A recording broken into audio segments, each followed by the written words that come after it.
नाज़रीन, इस सेगमेंट में हम बात करेंगे दो तीन बड़ी अहम डेवलपमेंट्स हैं। एक तो हम ये देख रहे हैं कि अब पूरी दुनिया में इवन अमरीकी जरीदे और अखबारात ये कह रहे हैं कि चीन ने बहुत पिछाड़ दिया है, बहुत दूर पीछे जो आर्टिफिशियल इंटेलिजेंस में अमेरिका को पीछे छोड़ दिया। इसके साथ और भी बहुत सी खबरें हैं, लेकिन हम आज जो बात करेंगे, और दूसरी तरफ हम देख रहे हैं रूस और शुमाली कोरिया भी मिलके कोई एटमी आपस में उनका कोई कोऑर्डिनेशन हो रहा है। इससे पहले आपको याद होगा कि हमारे जो सदर ट्रंप जो माशाल्लाह आए, उन्होंने फरमाया था जी कि वो कोई एटमी जो धमाके या उसमें कोई उसकी टेक्नोलॉजी में ऊपर यानी उसको मज़ीद वो स्टेप अप करेंगे या उसको इम्प्रूवमेंट करेंगे। मेरे साथ मौजूद है जनरल रिटायर्ड जाहिद महमूद साहब, की तारीफ के मुताज नहीं है। जनाब बहुत शुक्रिया जनरल साहब, आपने वक्त दिया।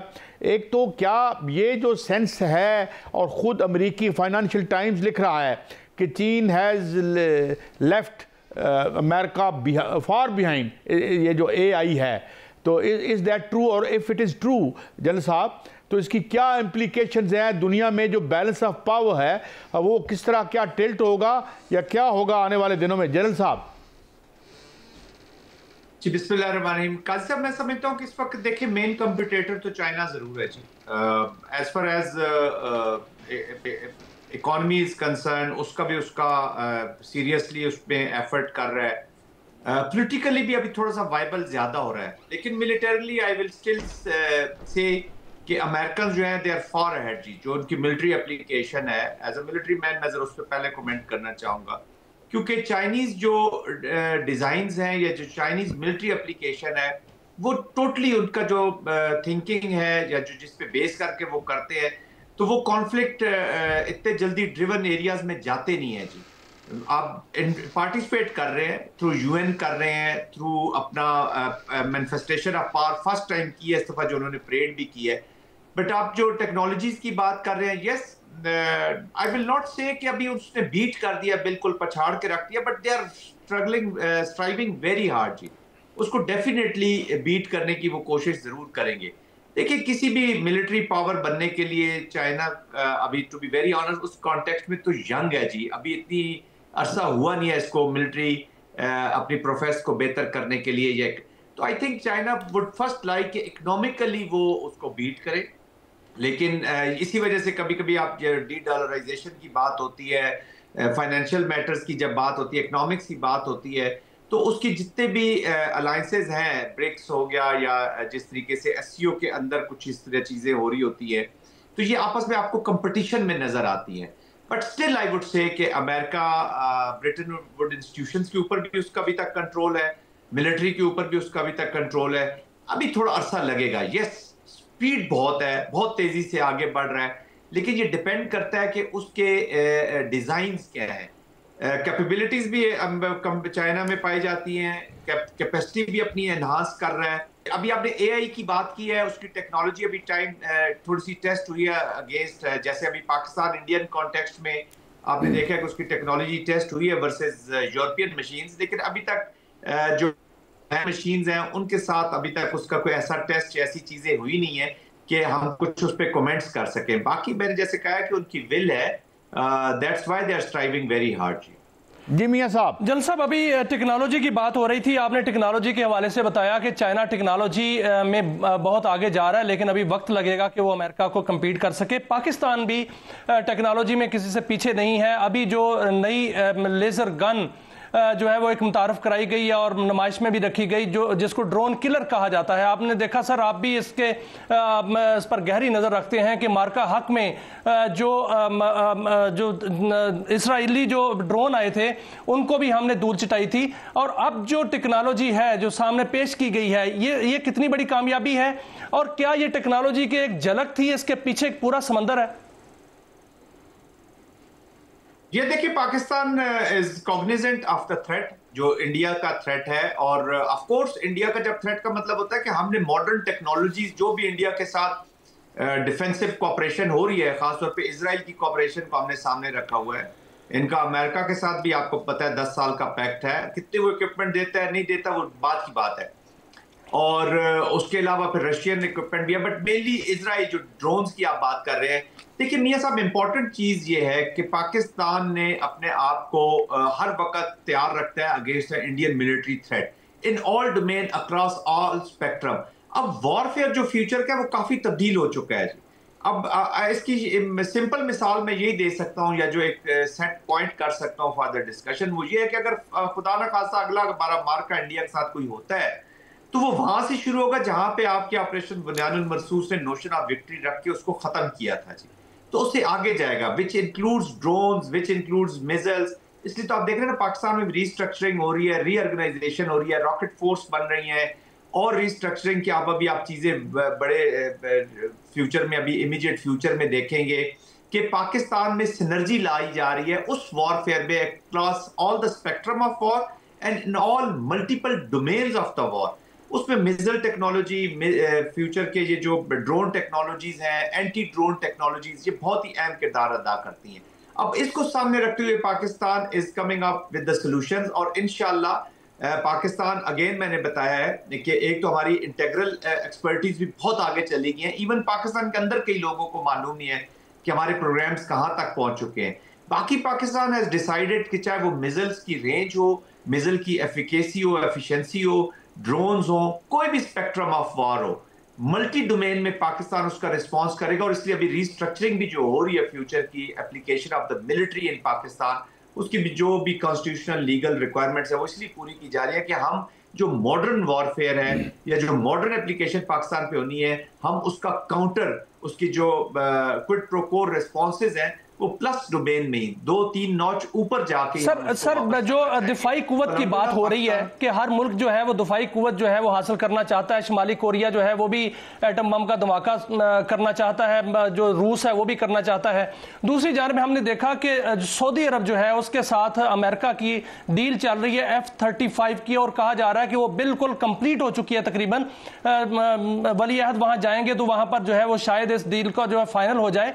लेकिन क्या जो इजराइल है उसके होते हुए, जो कि सबसे बड़ा मुखालफ है, ये डील मुकम्मल होती हुई नजर आ रही है? दूसरा सर, जो इंडियन मीडिया है उसको बड़ी तकलीफ है कि ये डील हो जाएगी तो पाकिस्तान जो है वो पाकिस्तानी पायलट F-15 उड़ाएंगे, वहां पर वो ट्रेनिंग लेंगे, वहां पर रफाल की ट्रेनिंग कतर में होगी। ये इंडिया को क्या तकलीफ हो जाती है इस तरफ सर?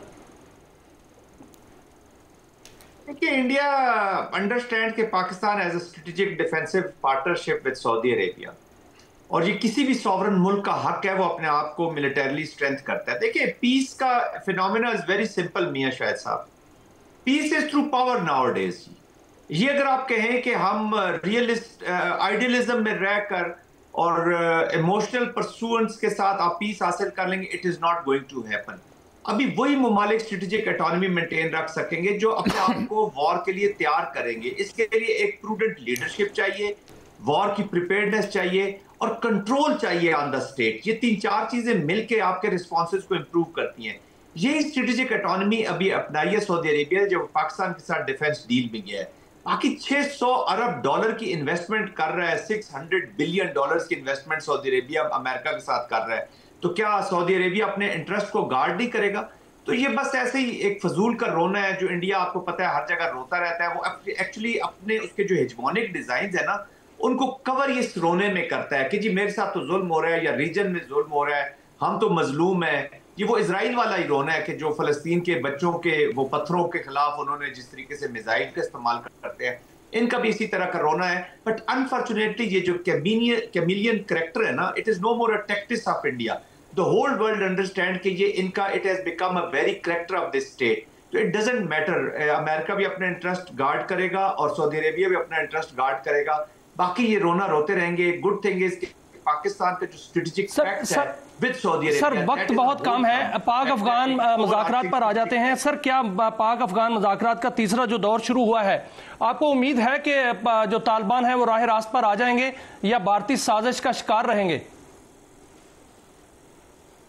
मियां साहब, किसी के राह रास्त पे आने के बारे में तो इट इज वेरी चैलेंजिंग, और खास तौर पे तालिबान को प्रिडिक्ट करना इस टाइम फ्रेम में बड़ा मुश्किल है। बट मैं ये कहूंगा कि अगर तो तालिबान की ये क़यादत जो which is a by product of war and children of conflict are sitting there, अगर तो ये अफगानिस्तान का कोई एजेंडा लेकर आए हैं वहां पर, अफगानिस्तान की बेहतरी का एजेंडा लेके आए, अफगानिस्तान के यूथ का जो जहाज के टायरों के साथ लटक के अपनी जान देती रही है कि हम यहाँ फुटबॉल नहीं खेलेंगे, अमेरिकन जहाज जब उड़ रहे थे, वो बच्चियां जो 2.5 मिलियन बच्चियां जो स्कूलों से बाहर हैं इस वक्त, अगर उनका कोई एजेंडा लेकर आए हैं, अगर अपने कोई सोशो इकोनॉमिक पोलिटिकल रिफॉर्म्स का एजेंडा लेके आए, तो फिर तो ये मुज़ाकरात कामयाब हो जाएंगे। अगर तो अफगानिस्तान, काबुल जो है अफगानिस्तान का कोई एजेंडा लेकर आए हैं, तो फिर तो वो कोई बातचीत आगे बढ़ेगी।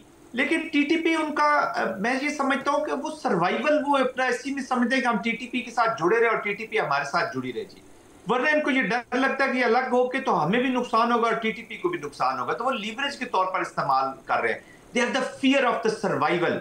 सर्वाइवल का जब आपको फियर आ जाए, देखिए ना, जो टॉप होता है ना जी, टॉप आप पीक पे किसी पहुंचते हैं तो you think it is full of everything. Top हमेशा खाली होता है। आपने पावर ले ली, गन पॉइंट पे ले ली, बंदूक के जोर पे ले ली, बाय प्रोडक्ट ऑफ वॉर बन के आप वहां पहुंच गए। अब जब वहां पहुंचे तो वो आपको अपने एग्जिस्टेंशियल थ्रेट फील होना, आपको लगता है कि हर कोई मेरे खिलाफ भी कॉन्स्पायरेसी कर रहा है। तो उस सर्वाइवल की डर के मारे वो तालिबान के साथ जुड़ा रहना चाहेंगे। अगेन आई विल रिपीट कि अगर अफगानिस्तान के लोगों की तरक्की, खुशहाली, स्टेबिलिटी, औरतों की स्टेबिलिटी, खुशहाली, तरक्की, अपने नौजवानों की, और अफगानिस्तान को in the committee of nation एक इज्जतदार मुल्क बनाने के एजेंडा लेकर आए हैं, तो ये मुज़ाकरात कामयाब हो जाएंगे। अगर उन्हें अपने प्रॉक्सी स्पॉन्सर की जंग लड़ने आए हैं, या अपना जो पैसा है और इलीगल स्पेक्ट्रम, जो खासतौर पे नारकोटिक्स मनी है, इलीगल स्पेक्ट्रम, इसको बचाने और अपनी ताकत में इजाफा करने के लिए आए हैं, तो फिर मुज़ाकरात डामाडोल ही रहेंगे जी। फिर I have all my doubts on the outcomes. Even outcome अच्छी हो भी गई तो प्रैक्टिकली मैं चीजें बेहतर होता नहीं देख रहा। जल साहब, अब अगर हम देखें वहाँ पे तो स्टेट तो वहाँ पे बिल्कुल उसका मेल्ट डाउन हो गया है। अब जो उसकी रीजन है, हिस्ट्री में जाने की ज़रूरत नहीं है। पिछले दिनों में हमने उनकी इन फाइटिंग भी देखी है, मुख्तलिफ फैक्शंस की। तो अब एक ऐसे ज़माने में जब एक बहुत बड़ा रिसेशन भी लोग कह रहे हैं आ रहा है, अमेरिकी स्टॉक एक्सचेंज और जो AI के स्टॉक्स हैं उसके बारे में प्रिडिक्शन ये है कि वो मुंह के बल गिरेंगे। तो मेरे ख्याल में ये एक परमानेंट एक फेस्टरिंग वूंड ही बन गया हमारे पहलू में। Do you think this bleak, या एक तरह की जो एक पेसिमिस्टिक व्यू है, it is closer to reality about Afghanistan? देखिए, Afghanistan, unfortunately Afghanistan is being run by the non state actors. जब आप एक नॉन स्टेट एक्टर्स में किसी मुल्क को वो कामयाब रन करते हैं तो वो अपना एजेंडा लेकर आते हैं जी। ऑफ कोर्स अफगानिस्तान, देखिए पूरी दुनिया अफगानिस्तान के साथ इस वक्त जुड़ना चाहती है, खासतौर पे चाइना। आपको उसके BRIs देख लें, उसके जो रास्ते हैं वो वहां से निकालना चाहते हैं। इससे अच्छी अपॉर्चुनिटी चाइना को नहीं मिल सकती, सॉरी अफगानिस्तान को नहीं मिल सकती थी कि वो रशिया के साथ, चाइना के साथ, सेंट्रल एशियन रिपब्लिक, यूरेशियन, ये देखे ना, एक कनेक्टिविटी होनी थी। तो वो तो उनके लोग मिसिंग है, इनकी they have nothing to lose. जिस तरह होता है एक विजन होता है एक स्टेट को बनाने का, आपने इतनी जंग लड़ी, आप वैसे तो बड़ा ह्यूबरियसली आप क्लेम करते हैं कि हमने अमेरिका को शिकस्त दी, हमने रशिया को शिकस्त दी। आपने सबसे बड़ी शिकस्त अफगानिस्तान और अफगानिस्तान के लोगों को आपने दी है। अफगानिस्तान को शिकस्त अफगानिस्तान के अपने इन्हीं तालिबान ने और इन्हीं नॉन स्टेट एक्टर्स ने दी है। मैं थोड़ा सा तकलीफ जरूर होती है कि पाकिस्तान पास्ट में इनके साथ जुड़ा रहा है, लेकिन पाकिस्तान इनके साथ जुड़ा, पाकिस्तान मुजाहिदीन के साथ जुड़ा for the people of Afghanistan, for the stability of Afghanistan, क्योंकि पाकिस्तान सीरियसली समझता है कि पाकिस्तान विदाउट स्टेबल अफगानिस्तान कभी स्टेबल हो ही नहीं सकता जी, टू बी वेरी ऑनेस्ट। तो we were aligned with our interest, हम तो इंटरेस्ट के साथ जुड़े हुए थे। दैट्स व्हाई मैं कहता हूं कि आइडियलिज्म नहीं चलता पॉलिटिक्स में और डिप्लोमेसी में और इंटर स्टेट रिलेशनशिप में। बहुत शुक्रिया जाहिद महमूद साहब, आपने हमें गाइड किया